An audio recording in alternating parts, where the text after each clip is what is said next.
خیبر پختونخوا کے وزیر اعلیٰ علی امین خان نے 3 ایشوز کو ٹچ کیا ہے اور تینوں پہ مرکز سے اختلاف کیا ہے، حالانکہ تینوں مسائل جو ہے وہ مرکزی سبجیکٹس ہے۔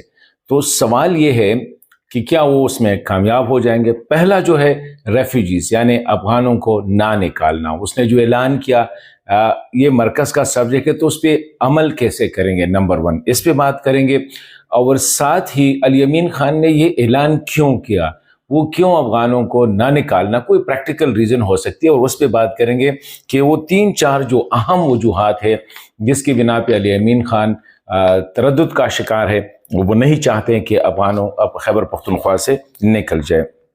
دوسرا جو ہے اہم موضوع وہ یہ ہے کہ ایک سائٹ پہ کور کمانڈر کانفرنس ہوا، اس کا اعلامیہ جو ہے وہ نکل آ رہا تھا، وہ جاری ہو رہا تھا، اسپیشلی دہشت گردی کے خلاف۔ اس سے پہلے علی امین خان نے یہ بیان کیوں دیا کہ دہشت گردی سے نمٹنے کے لیے بہترین آپشن جو ہے وہ مذاکرات ہے؟ کور کمانڈر کانفرنس نے کہا، اس نے کون سا سلوشن دیا ہے کہ only option is the use of force.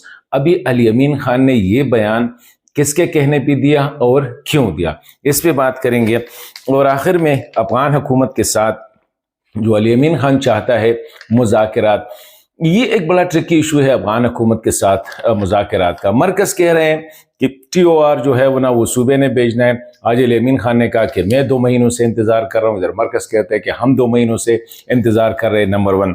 لیکن اس میں بنیادی جو مسائل ہیں میرے خیال میں یہ پریکٹیکلی پاسبل بھی نہیں ہے۔ صوبے کا ڈیلیگیشن